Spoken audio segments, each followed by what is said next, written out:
North Central SID Clark Teuscher joins us now. Clark, thanks for joining us. Thanks. We start with some postseason action. Cardinal wrestlers go to Sheboygan and come back happy. Yeah, got 3 guys through to the national championships, placed 4th as a team behind 3 programs that are ranked in the top 10 pretty much every year, including the defending national champions from Augsburg. Nathan Fitzenreiter, he's a 2-time regional champion, really kind of blew through the opening rounds and had a close score in the final match, but really was never out of control of that match at all. Had 2 guys finish 3rd, Andrew Zobak at 141 and Eric Oyster at 149. Andrew was seated 1st in the event, lost kind of a controversial decision in the semifinals, a match he probably thought he should have won.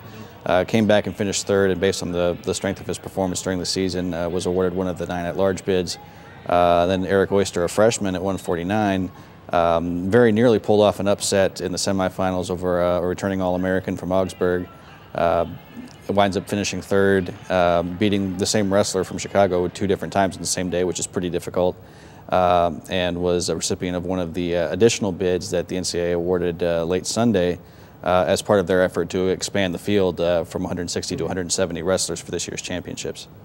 And our cameras were there as well. Let's go to the highlight. Lakeland College, the side of the Great Lakes Regional, defending national champion Augsburg is in attendance. So is Cardinal sophomore Nathan Fitzenreiter, the defending regional champ at 133. He's trying to repeat against Darren Hoban from Concordia, Minnesota. In the first, Fitzenreiter played some mind games to lull Hoban to sleep and eventually earned 2 for the takedown. He'd finished with a 4-1 victory. He's going to nationals looking for a title. His teammate Andrew Zobak is trying to rebound in his 3rd place match at 141 against MSOE's Jacob Narveson. In the first, Zobak drags the leg for the quick 2. Now in the second, he's hitting on all cylinders, working the legs to move Narveson to his back. That's a near fall that would lead to a 12-6 victory. He bags an at-large bid to nationals. Freshman Eric Oyster looking for a 3rd place crown as well. He's up against Chicago's Chris Oster. In the first, Oyster shoots a double, and after an extended driving period, he gets the 2 points. To start the 3rd, he gets a quick escape to go up 3-2. He takes 3rd and gets a spot at nationals.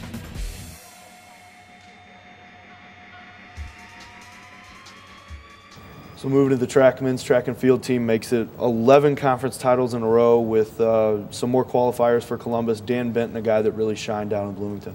Yeah, I put up a personal best time in the 200 by almost a half a second, which really isn't very common in the sprint events, especially the ones that short.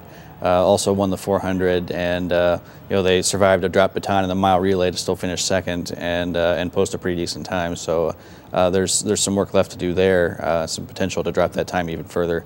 But Dan was definitely a dominating individual in that meet and was named the CCIW's track athlete of the meet for his contributions to a team title. And the men, kind of the story it's been all year, sitting pretty at #1 in the polls 2 weeks before nationals. Yeah, continuing to get contributions in all the different disciplines between the field events and the running events. They've got guys qualified in, I believe, 10 of the 16 events that'll be contested at nationals. So certainly a dominant position to be in. And they weren't the only ones bringing home a trophy from Bloomington. The women's track and field team did just as well, just blowing away their competition. A great all-team effort, but Amanda Lesh, one that really shined for the Cardinals. Yeah, they've been up against a tough team from Illinois Wesleyan the last couple of years. Really, thought this was their year to get over the hump, and they leaped over the hump. Wound up winning by quite a large margin over a defending outdoor national champion in Illinois Wesleyan. So Amanda Lesh, the conference champion 5K and the 3K, personal best time in the 5K, probably gets her into the national championships in that event. Certainly a very deserving track athlete of the meet.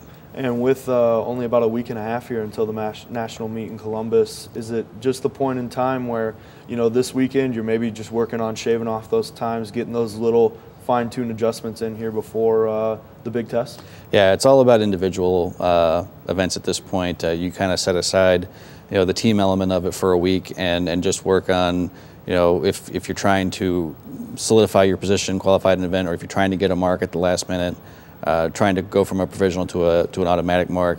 This is your chance to focus on one or two events and do it and get ready for the championships in Columbus. And as we continue to move forward this spring, or into the spring, a couple of Cardinal news and notes. First, the football team schedule out for 2011, and it looks like we got a trip to California and only 2 non-conference games. Yeah, they're going to play a 9-game schedule the next couple of years, as well as a series with the University of Redlands in Southern California. The team will be going out to Redlands Labor Day weekend this coming year, and then Redlands will come to Naperville in 2012. So it'll be the first trip for our football program to the West Coast, and a quality program in Redlands, which was 8-1 last season. So it'll be interesting to see contrasting regions of the country and how they fare against one another. And big news for a couple Cardinal upperclassmen heading out west for what sounds like a pretty prestigious student-athlete summit. Yeah, one of our football players, Kyle Haste, and one of the women's track athletes, Brianna Tolliver, were selected as among about 100 student-athletes from across the country to attend the NCAA's first sports entertainment summit in Los Angeles near the LA Live area there out by Staples Center. Sounds like a fun event. Well, Clark, thanks as always for the update. Thank you. That's all the time we have for this week's edition of the Cardinal Report. I'm Alex Simmons. We hope to see you here next time.